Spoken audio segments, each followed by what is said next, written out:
Bonjour mes frères et sœurs, c'est avec un très grand plaisir que je vous parle aujourd'hui, et cela après plus de 2 semaines de silence.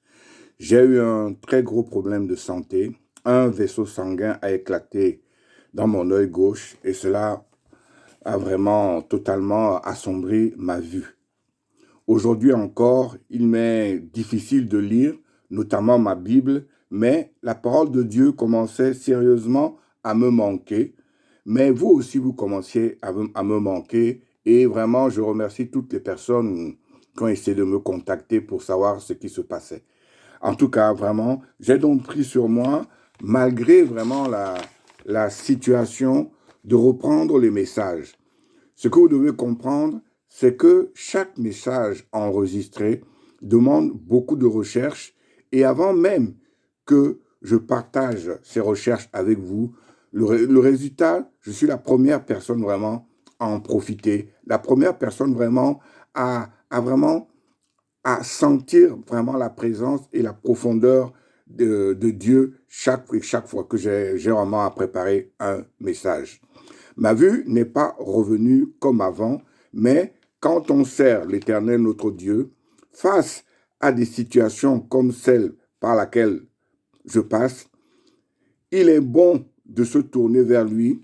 Je l'ai fait à travers la prière et le message de cette semaine est une réponse vraiment à ma requête et que vraiment toute la gloire lui revienne. Amen. Le passage à étudier aujourd'hui est Marc 10, 46 à 52.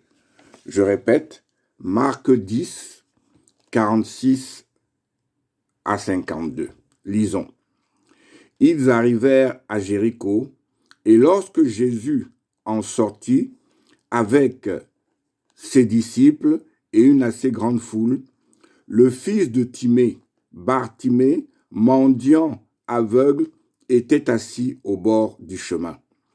Il entendit que c'était Jésus de Nazareth et il se mit à crier, « Fils de David, Jésus, aie pitié de moi. » Plusieurs le reprenaient pour le faire taire, mais il criait beaucoup plus fort, « Fils de David, aie pitié de moi. » Jésus s'arrêta et dit, « Appelez-le. » Ils appelèrent l'aveugle en lui disant, « Prends courage, lève-toi, il t'appelle. » L'aveugle jeta son manteau et se levant d'un bond, vint vers Jésus. Jésus, prenant la parole, lui dit, « Que veux-tu que je te fasse ?» Rabouni, lui répondit l'aveugle, « Que je recouvre la vue. » Et Jésus lui dit, « Va, ta foi t'a sauvé. » Aussitôt, il recouvra la vue et suivit Jésus dans le chemin. Amen, amen, amen. Prions. Oui, Éternel notre Dieu, après tous ces jours vraiment d'absence, donne-moi encore une fois l'opportunité d'ouvrir par ta parole et par ta puissance seule les yeux de mes frères et sœurs pour que tous ensemble nous puissions vraiment aller dans ta direction, que nous puissions vraiment comprendre ce que tu nous as dit il y a plus de 2000 ans et qui demeure vivant parce que toi aussi, tu es encore vivant, tu es dans notre cœur et pour l'éternité, jusqu'à ton retour, tu es vivant. Que toute la gloire te revienne à toi, Jésus de Nazareth, le Fils de Dieu. Amen. Dans le contexte du passage à étudier, ça fait plus de 3 ans que Jésus, aussi bien à Nazareth que dans toutes les contrées de Judée, marche avec ses disciples. Il a évangélisé des centaines de personnes. Il a fait des miracles par dizaines et des guérisons par dizaines. Mais après, même vraiment après la confirmation par ses apôtres qu'il est le Messie, et aussi le fait qu'il leur ait dit par 3 fois aussi que ce qui devait se passer à Jérusalem, Jésus se trouve à Jéricho, une ville emblématique de l'Ancien Testament, où, selon Josué chapitre 6, l'Éternel a permis aux enfants d'Israël d'avoir une victoire sur les Cananéens. C'était d'ailleurs leur première victoire en terre promise. Et il faut dire donc que Jéricho se trouve sur le chemin qui mène à Jérusalem. Mais pour revenir au texte, lisons pour commencer le verset 46. Ils arrivèrent à Jéricho, et lorsque Jésus en sortit avec ses disciples et une assez grande foule, le fils de Timée, Bartimée, mendiant aveugle, était assis au bord du chemin. Amen. Le préfixe bar veut dire le fils de. Donc, Bartimée signifie le fils de Timée. Celui-ci, dans la Bible, est le seul personnage sur qui Jésus a fait un miracle dont on connaît le nom. Il vit une détresse assez particulière, il est aveugle, il est mendiant et il est assis au bord du chemin. Commençons, il est aveugle. Et nous ne devons jamais oublier qu'à cette époque-là, quand une personne se retrouvait avec cette infirmité, la plupart, sinon la quasi-majorité des gens, interprétait cette situation comme un péché qui lui était propre ou qui était donc propre à sa famille. Donc c'était vraiment une espèce une espèce de condamnation de Dieu à cause donc de ses péchés ou des péchés de sa famille. Bartimée est mendiant. Mes frères et sœurs, être aveugle entraîne souvent un certain désœuvrement et le seul moyen pour vraiment survivre devient la mendicité. Et Bartimée est au bord du chemin. Pendant que tout le monde part vaquer à ses occupations, à cause de son infirmité, lui, on le dépose au bord du chemin et c'est là qu'il va passer la journée à quémander de quoi survivre. Mes frères et sœurs, ces trois situations font vraiment ressortir la marginalisation dans laquelle se trouve Bartimée. Lisons le verset 47. Il entendit que c'était Jésus de Nazareth et il se mit à crier, « Fils de David, Jésus, aie pitié de moi. » Fils de David, Jésus, aie pitié de moi. Josué 6, 29 nous dit, « Le peuple poussa des cris et les sacrificateurs sonnèrent des trompettes. Lorsque le peuple entendit le son de la trompette, il poussa de grands cris et la muraille s'écroula. Le peuple monta dans la vallée, chacun devant soi. Ils s'emparèrent de la ville et ils s'emparèrent de la ville. Amen, amen. Ce que vous devez comprendre, c'est que la ville de Jéricho, devant laquelle se sont retrouvés les enfants d'Israël, était entourée d'une muraille infranchissable. Mais Jésus avait fait cette promesse aux enfants d'Israël. Il fallait que tout le peuple tourne autour de la muraille de Jéricho, que tout le peuple crie, que les sacrificateurs jouent de la trompette et Dieu leur avait promis que cette muraille allait s'écrouler. Et par la grâce de Dieu, ce que Dieu avait promis, ça s'est passé comme il l'avait promis. Et comme l'ont fait donc ses ancêtres à l'époque de Josué, Bartimée aussi va pousser des cris pour que Jésus l'entende et que celui-ci fasse vraiment tomber la muraille de son aveuglement. Et le cri de Bartimée est le cri de toutes les personnes désespérées et qui, face à une situation qui les dépasse, se tournent avec humilité, mais avec détermination vers vraiment la seule personne qui peut les aider, Jésus-Christ, notre Seigneur et Sauveur. Le psaume 120, verset 1 nous dit, « Dans ma détresse, c'est à l'Éternel que je crie et il m'a exaucé. Amen, amen, et il m'a exaucé. Parce que j'ai crié vers lui, il a répondu. Parce que nous servons un Dieu qui parle, un Dieu qui entend, un Dieu qui répond.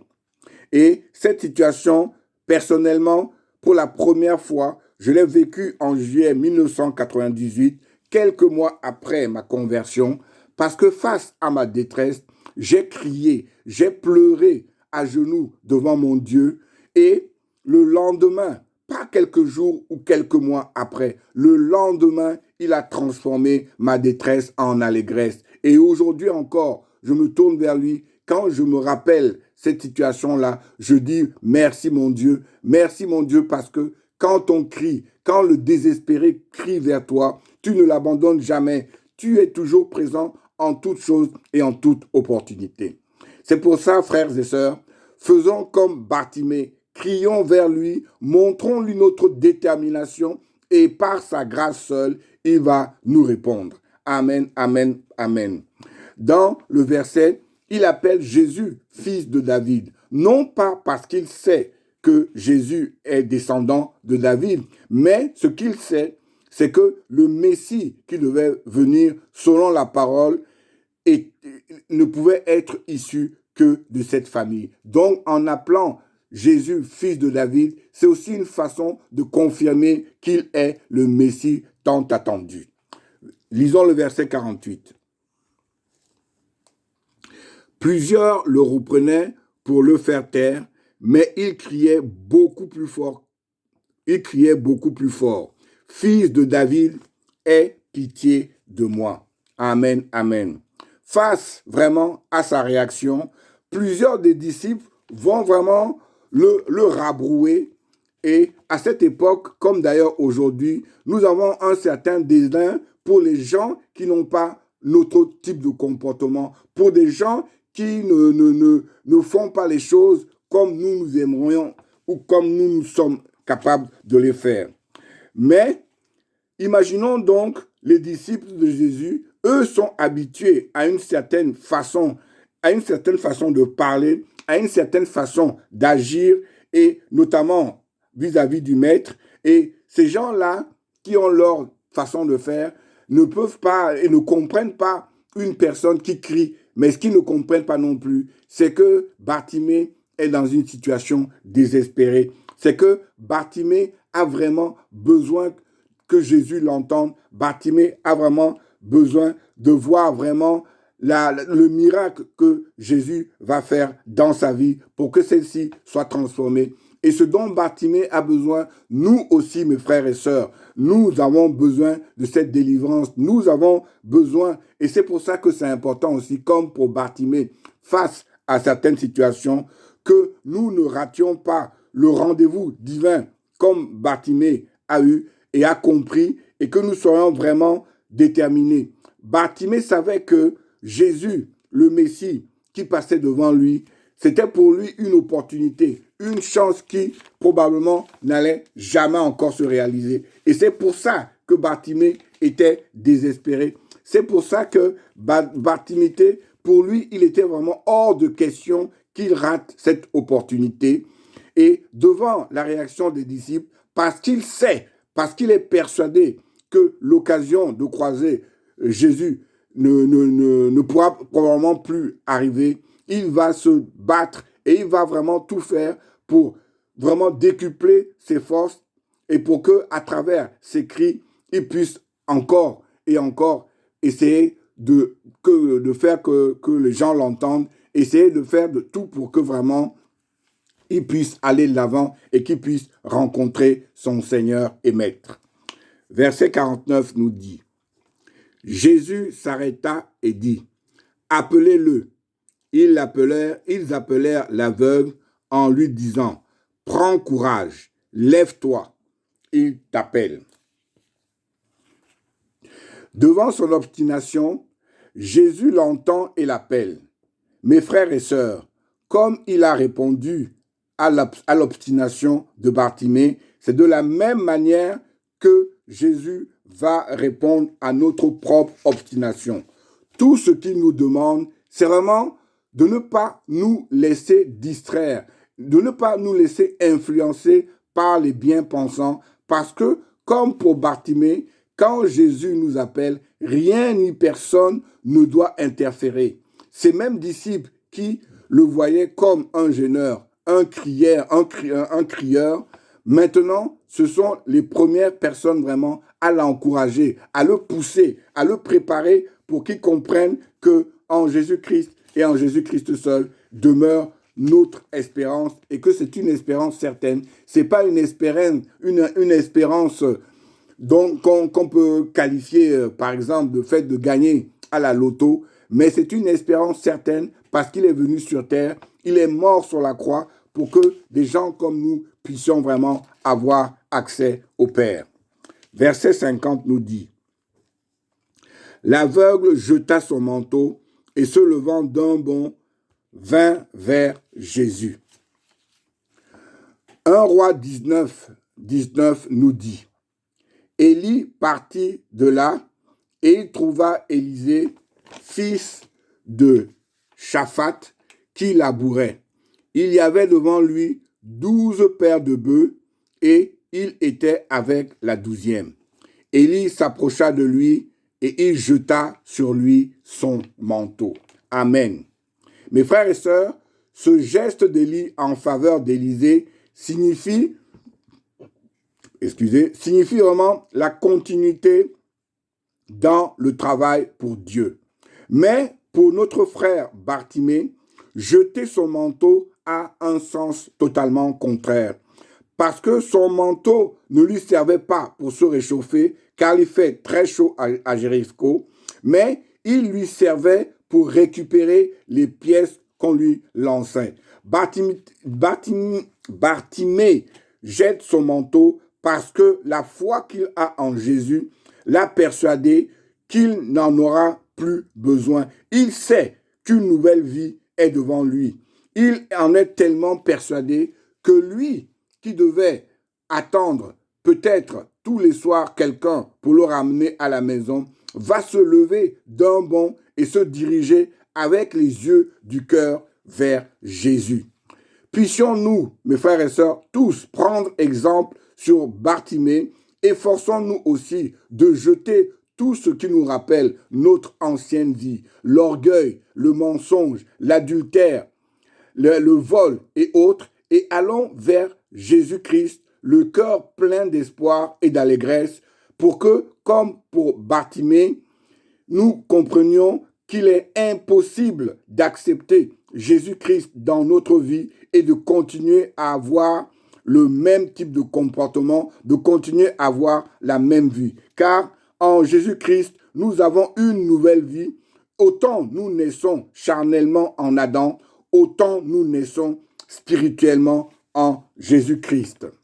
Et cette naissance, nous la naissons à travers ce qu'on appelle la nouvelle vie, ce qu'on appelle la nouvelle naissance, qui est une naissance spirituelle, qui est une naissance qui nous permet vraiment de nous rapprocher de Dieu, qui nous permet vraiment de changer totalement et qui nous permet vraiment d'avoir un nouveau départ, un départ qui nous ramène et qui nous efforce par la puissance de Dieu et par son miracle, qui nous permet vraiment de changer nos vies, qui nous permet vraiment de ne plus nous comporter charnellement, mais petit à petit, par la grâce de Dieu, d'acquérir un autre type de comportement, un comportement basé sur le spirituel, un comportement basé sur la parole de Dieu et sur ce que Jésus-Christ nous a laissé.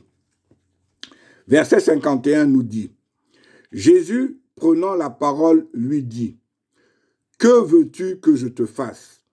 Rabboni, lui répondit l'aveugle, « Que je recouvre la vue. » La question de Jésus est claire et directe, et la réponse de Bartimée l'est autant. Parfois, face à notre détresse, comme pour Bartimée, nous devons être directs, car nous ne devons pas oublier une chose, c'est que Jésus-Christ est Dieu. Il est l'alpha, il est l'oméga, et tout ce qui se passe, il le sait. Rien pour lui n'est nouveau. S'il pose la question à Bartimée, c'est pour que Bartimée comprenne en toute chose et en toute opportunité qu'il est là, qu'il est présent et qu'il est capable de le guérir, qu'il est capable vraiment de tout faire pour que le miracle se passe et pour que Bartimée soit totalement transformé. Versets 52 à 53. Et Jésus lui dit, va, ta foi t'a sauvé. Aussitôt, il recouvra la vue et suivit Jésus dans le chemin.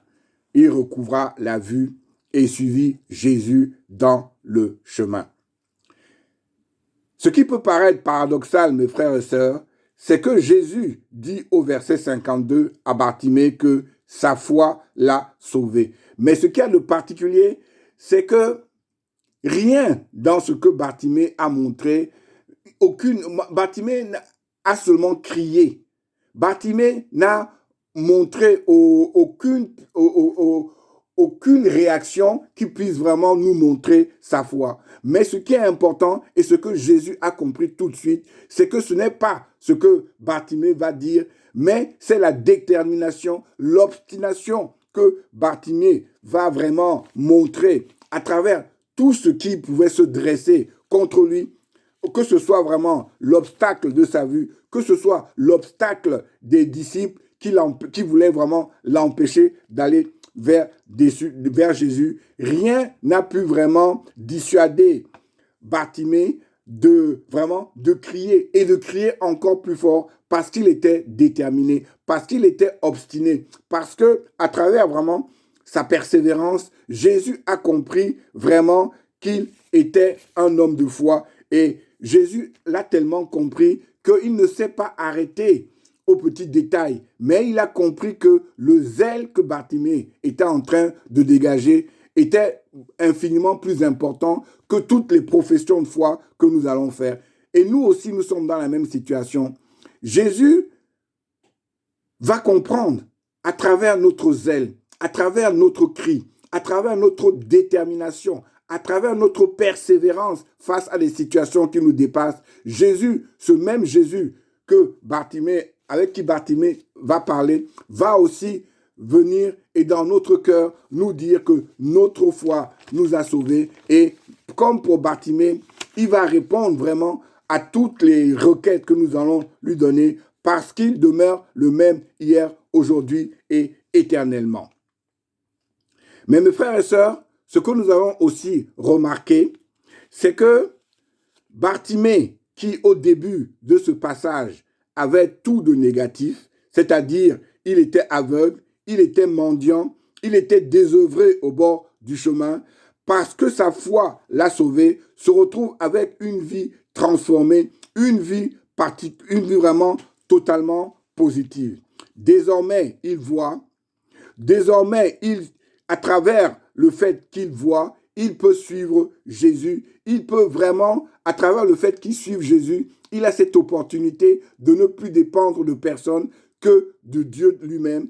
Et c'est ça qui est le plus important. C'est que ce Bartimée, qui était totalement dépendant de tout le monde, totalement dépendant de sa situation, est aujourd'hui libéré, aussi bien spirituellement à travers sa foi, mais aussi physiquement à travers le fait que désormais, il peut se lever, désormais, il peut aller de l'avant. Et comme le dit le passage, désormais, il peut suivre Jésus. Et parce que Jésus a compris que vraiment, enfin plutôt parce que Bartimée a compris cette importance-là, il a compris une chose. Il a compris que Jésus était le chemin, la vérité et la vie. Et que nul ne vient au Père que par lui. Et en acceptant cette situation, en acceptant le fait de ce que Jésus a fait dans sa vie, tout a été transformé pour lui. Lui qui n'était rien, lui qui dépendait de tout le monde, aujourd'hui, il est debout. Aujourd'hui, il a vraiment cette opportunité d'aller l'avant, cette opportunité de montrer vraiment à tout le monde que parce qu'il est en Jésus-Christ et en Jésus-Christ seul, il a vraiment l'opportunité d'aller de l'avant, l'opportunité de voir la main de Dieu dans sa vie et que cette main va totalement le transformer. Elle va totalement vraiment lui montrer qui il est et ce qu'il doit faire dans sa vie. En conclusion, mes frères et sœurs, prenons vraiment l'exemple de notre frère Bartimée. Comprenons que parfois dans nos vies, les choses ne vont pas être faciles. Parfois dans nos vies, nous allons passer par des situations dramatiques, par des situations que nous ne comprenons pas. Mais parce que Bartimée a entendu parler de Jésus, parce que Bartimée a rencontré Jésus, par la foi, Jésus l'a guéri. Nous aussi, frères et sœurs, nous avons entendu parler de Jésus. Efforçons-nous donc de le rencontrer pour que, comme pour Bartimée, nous soyons touchés par la foi et que, comme pour Bartimée, que nous soyons aussi guéris et que nous soyons aussi transformés. Et que ce Jésus-là même qui a dit à Bartimée que sa foi l'avait sauvé, que ce même Jésus puisse nous le dire et que ce même Jésus aussi, à travers notre obstination, notre persévérance, notre détermination, que nous puissions aussi nous rapprocher de lui et qu'il puisse nous guérir. Quels que soient les obstacles qui peuvent se dresser devant nous, nous devons persévérer, être obstinés pour que, comme pour Bartimée, rien ni personne sur terre comme au ciel puisse vraiment interférer parce que Jésus-Christ, notre Seigneur et Sauveur, est au-dessus de toutes choses. Et à partir du moment où nous mettons notre foi, notre confiance en lui, rien ne peut interférer. Il est au-dessus de tout. Et quand nous nous tournons vers lui, quand nous crions à lui, quand nous pleurons à lui, il est fidèle et bon pour répondre à toutes nos requêtes. Ne l'oublions pas, mes frères et sœurs. Peut-être que parmi vous, certains passent par des situations difficiles, par des situations qu'ils estiment impossibles. Rien n'est impossible à Dieu. Il l'a montré tout au long de sa parole et dans nos vies, à nous qui sommes enfants de Dieu, aucun de nous ne peut dire qu'il n'ait vu concrètement vraiment la gloire de Dieu s'accomplir dans sa vie. Mes frères et sœurs, ne désespérons pas, que ce soit le travail, que ce soit le mari, que ce soit vraiment n'importe quoi, que ce soit les enfants qui ne se comportent pas comme on aimerait qu'ils se comportent. Mettons tout ça entre les mains de Dieu et c'est lui et lui seul qui va vraiment nous donner la force et la détermination de nous tourner vers lui comme Bartimée, de crier.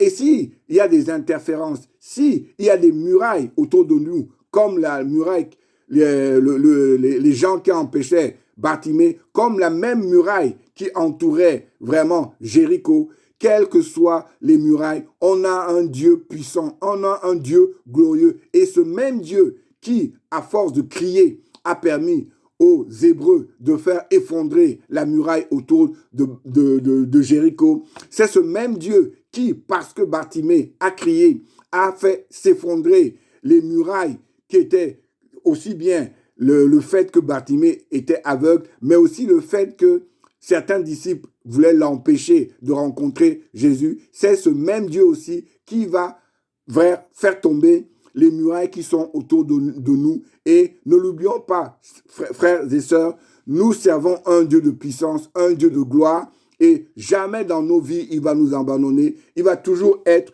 présent parce que c'est lui et lui seul qui a cette espérance. C'est lui et lui seul qui va vraiment nous permettre d'aller d'avant dans tous les projets que nous avons. Et c'est pour ça, mes frères et sœurs, à lui soit la gloire pour des siècles et des siècles. Amen, amen, amen. Prions. Oui, Jésus-Christ, notre Dieu, tu ne nous as jamais dit que la vie allait être facile. Et parfois, nous avons besoin de nous tourner vers toi et de crier comme Bartimée l'a fait. Mais nous avons cette certitude que tu vas toujours répondre à nos prières. Et c'est pour ça, vraiment, Jésus-Christ, notre Seigneur et Sauveur, donne-nous la force de ne pas baisser les bras, la force vraiment d'être toujours présent, la force vraiment de crier vers toi pour que par ta grâce seule, nous puissions voir encore une fois, comme pour Bartimée, ton miracle s'accomplir dans notre vie. Éternel mon Dieu, je ne parle pas théoriquement. Moi-même, j'ai eu plusieurs fois besoin de crier vers toi. Et chaque fois, tu as toujours répondu. Je ne dis pas que la réponse que tu m'as donnée a toujours été celle que je voulais. Mais ce que je dis, et ce que je dis à mes frères et sœurs, c'est que tu réponds toujours. et toujours et toujours. Que toute la gloire te revienne à toi, Jésus-Christ, notre Seigneur et Sauveur, qui est mort sur la croix et 3 jours après, qui a ressuscité, qui est vivant dans notre cœur et qui jour après jour nous transforme. Amen.